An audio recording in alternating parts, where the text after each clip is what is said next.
Welcome to Pratap classes. दोस्तों, Pratap classes के YouTube channel पर आपका स्वागत है। आज है 9 जुलाई 2025 और 9 जुलाई 2025 के जितने भी इंडिया और वर्ल्ड के जो करंट अफेयर्स के क्वेश्चन बनते हैं, आज उनका अपने डिस्कशन करेंगे।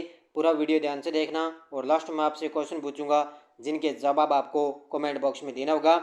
आज अपने पढ़ेंगे उत्तरी पूर्वी क्षेत्र जिला SDG सूचकांक 2023-24 का दूसरा संस्करण जारी।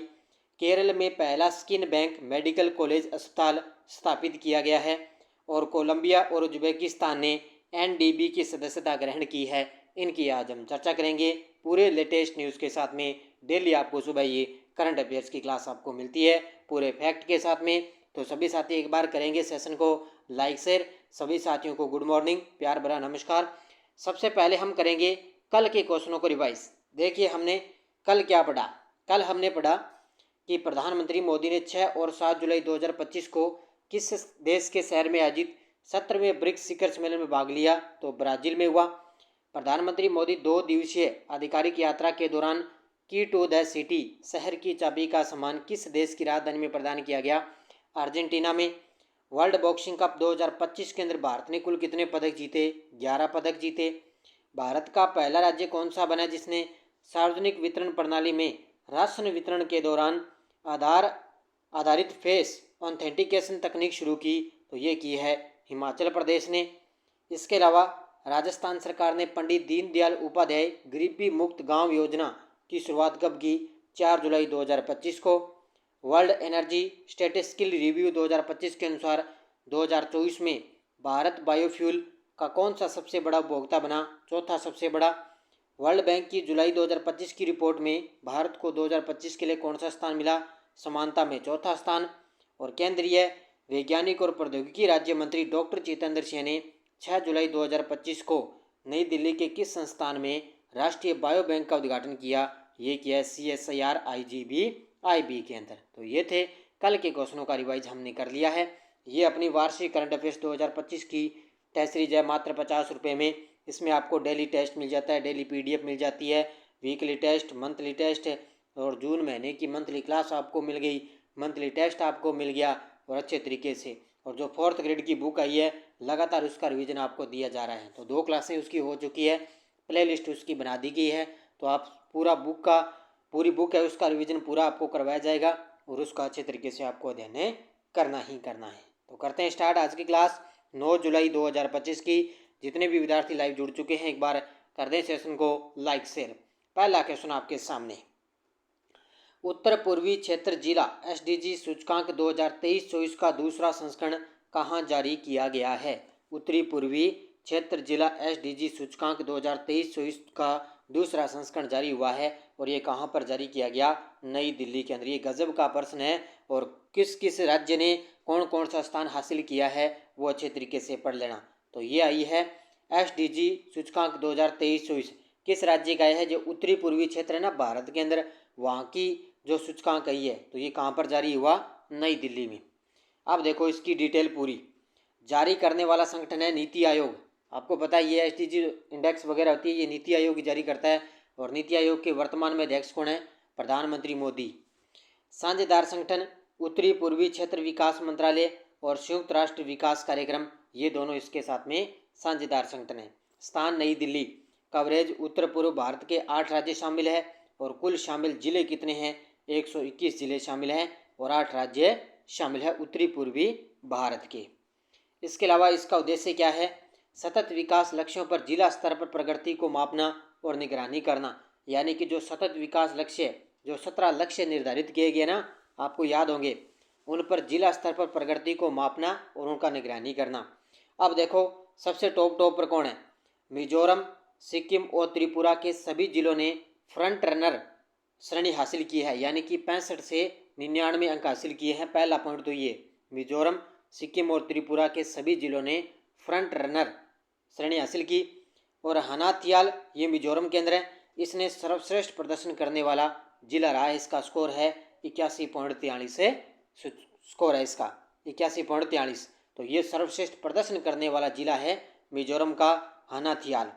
उसके अलावा लोंगडिंग ये अरुणाचल प्रदेश में है, ये सबसे कम स्कोर वाला जिला रहा है, इसका है 58.71।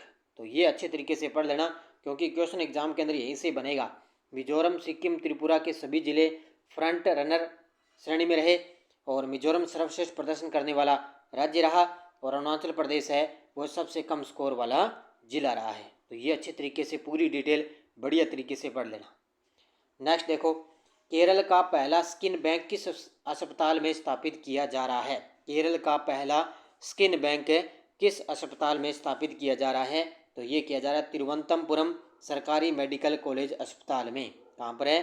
तिरुवनंतपुरम सरकारी मेडिकल कॉलेज अस्पताल में केरल का पहला स्किन बैंक स्थापित किया जा रहा है। कि केरल की बात हो रही है तो केरल के अंदर कहाँ पर है? तिरुवनंतपुरम के अंदर।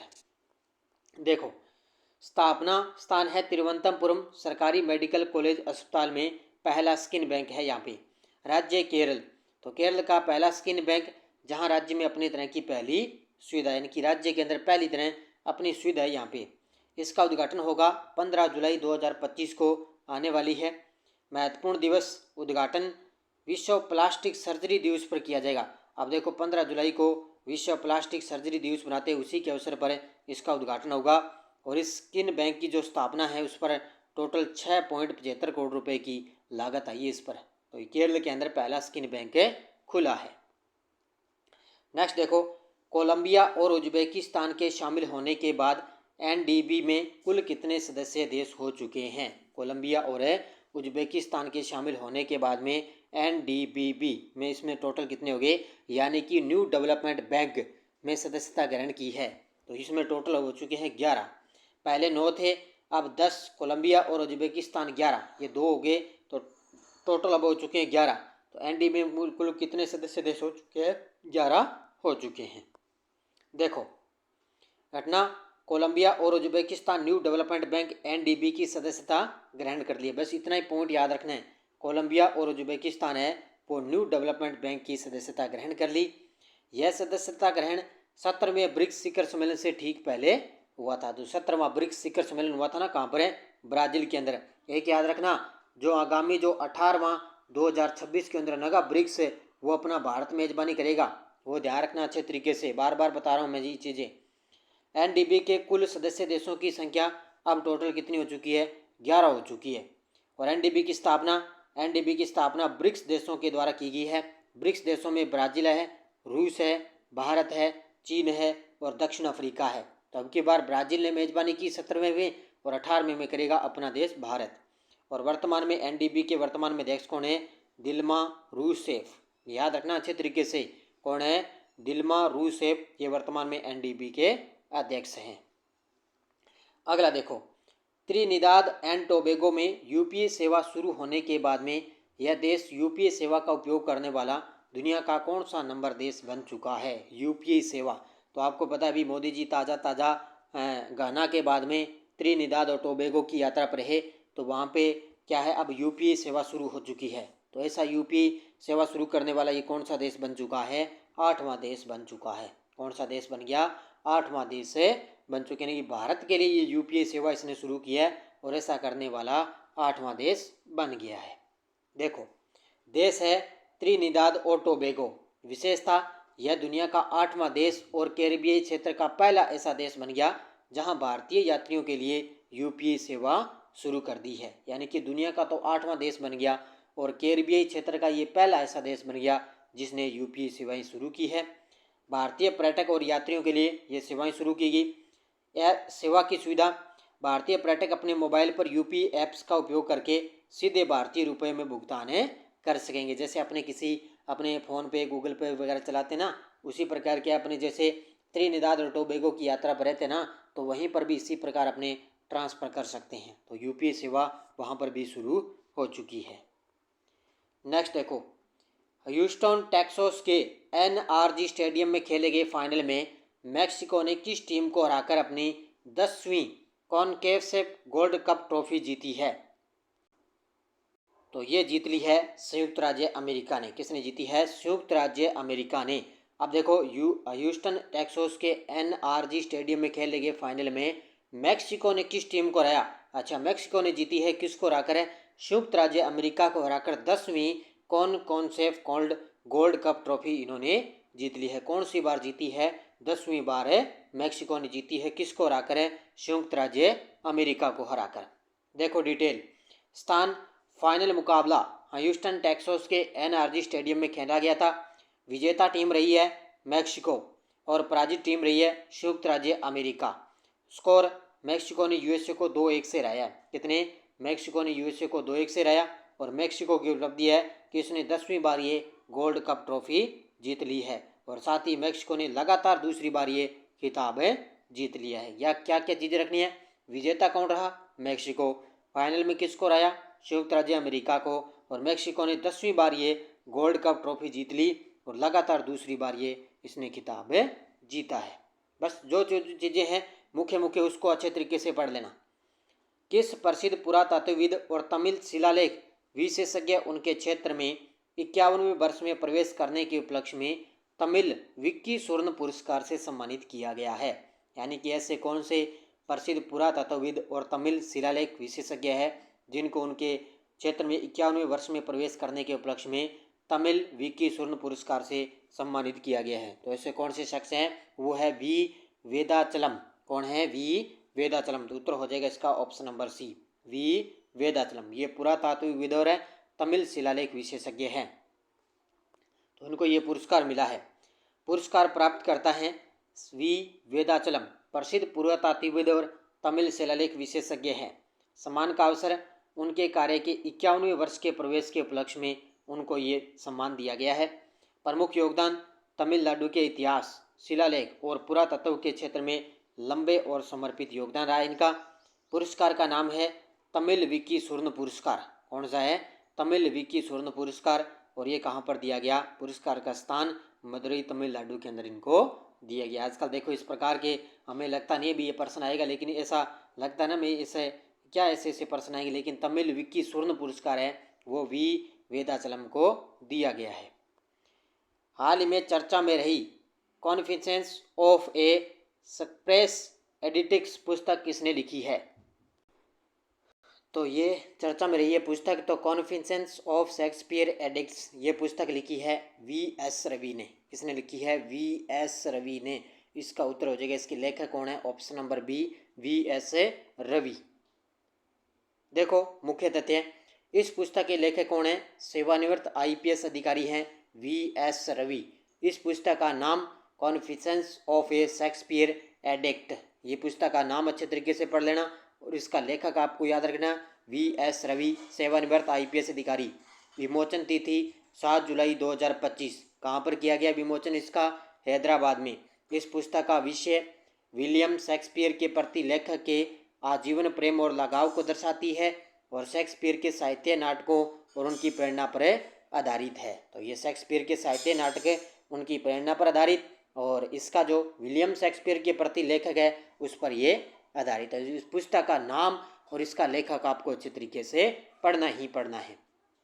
अगला देखो, आईआईटी गुवाहाटी की छात्रा सुकन्या सोनवाल को जुलाई 2025 की शुरुआत में किस पद पर चुना गया है? आईआईटी गुवाहाटी की छात्रा है सुकन्या सोनवाल, उनको जुलाई 2025 की श्रेणी में की शुरुआत में किस पद पर चुना गया? तो ये बनी है आपके सामने। तो इनको नियुक्त किया है Commonwealth youth piece ambassador. Commonwealth है यूथ पीस एम्बेसडर के रूप में इनको शुरुआत पे पद पे नियुक्त किया गया है। देखो डिटेल, नाम है सुकन्या सोनवाल, संस्थान आईआईटी गुवाहाटी की छात्रा, इनका पद कॉमनवेल्थ यूथ पीस एम्बेसडर के रूप में इनको नियुक्त किया गया। इनकी तिथि है, चयन तिथि जुलाई 2025 की शुरुआत में इनको नियुक्त किया गया और इनका कार्यकाल है वो रहेगा 2027 तक। इनका कार्यकाल 2027 तक। Commonwealth youth piece ambassador network में ये शामिल है और इनका जो लीड है वो कम्युनिकेशन एंड पब्लिकेशन रिलेंस है। तो यह आपको बस थोड़ा सा डिटेल में ही पढ़ना है कि जो सुकन्या सोनवाल है आईआईटी गुवाहाटी की छात्रा, इनको कॉमनवेल्थ यूथ पीस एम्बेसडर के रूप में इनको चुना गया है। बस इतना आपको बढ़िया तरीके से पढ़ना है। अब देखो आपके सामने वन लाइनर करंट।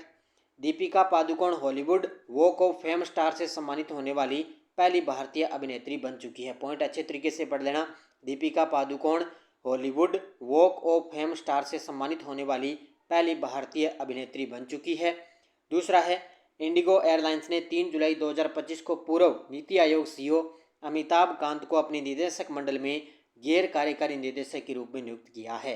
तो ये नीति आयोग के पूर्व नीति आयोग के सीईओ रह चुके हैं अमिताभ कांत है। इनको इंडिगो एयरलाइंस ने अपने निदेशक मंडल में गैर कार्यकारी निदेशक के रूप में नियुक्त किया गया। और बेंगलुरु सिटी विश्वविद्यालय का नाम अब डॉक्टर मनमोहन सिंह सिटी विश्वविद्यालय किया जाएगा। ये आपको अच्छे तरीके से पढ़ लेना है। जो बेंगलुरु सिटी विश्वविद्यालय ना, उसका नाम अब होगा डॉक्टर मनमोहन सिंह सिटी विश्वविद्यालय रखा जाएगा। तो ये अच्छे तरीके से वन लाइनर पढ़ लेना। ये टेलीग्राम ग्रुप है, कोई सूचना, कोई लिंक, कोई नोटिफिकेशन सब आपको टेलीग्राम पे सूचना मिल जाती है। पिछले वीडियो क्वेश्चन क्या था, भारतीय मूल के नासा अंतरिक्ष यात्री डॉक्टर अनिल मेनन किस वर्ष अपने पहले अंतरिक्ष मिशन पर जाएंगे? ये जाएंगे जून 2026 के अंदर। बहुत सारे विद्यार्थियों ने बड़े गजब के जवाब दिए, उन सभी को बहुत बहुत शुभकामनाएं। अब देखो क्वेश्चन फॉर यू, भारतीय नौसेना की पहली महिला फाइटर पायलट कौन बनी है? सब लेफ्टिनेंट आस्था पूनिया, फाइटर लेफ्टिनेंट अवनी चतुर्वेदी, शिवांगी सिंह, शुभांगी स्वरूप। इसका जवाब आपको कमेंट बॉक्स में देना है। तो ये थी आज की अपनी क्लास, और ये अपनी 4th ग्रेड पटवारी वीडियो एग्जाम के लिए बुक उपलब्ध है, और इस बुक का आपके लिए रिवीजन स्टार्ट कर दिया है। इसकी 2 क्लासें आज स्टार्ट हो चुकी है, 2 क्लासें आपको यूट्यूब पर मिल चुकी है, और प्ले लिस्ट भी बना दी। इस बुक का पूरा आपको रिवीजन मिलेगा। तो अच्छे तरीके से पढ़ो। कांस्टेबल की टेस्ट सीरीज चल रही है, ज्वाइन कर सकते हो। 4th ग्रेड की अपनी टेस्ट सीरीज चल रही है, ड्राइवर वाहन चालक है, इनकी अलग अलग टेस्ट सीरीज आपको दी जा रही है। तो बस अच्छे तरीके से पढ़ो, मेहनत करो, और लगातार आपको करंट की क्लासें बस मिलती रहेगी।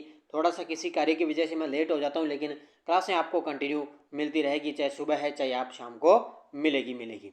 तो अच्छे तरीके से पढ़ो, और ये डेली वाली करंट की टेस्ट सीरीज है ना, ये जरूर ज्वाइन कर लेना। पूरा 1 साल का करंट आपको मिलेगा इसके अंदर, डेली, वीकली, मंथली सब कुछ आपको मिलेगा। तो धन्यवाद। जय हिंद, जय भारत, जय राजस्थान।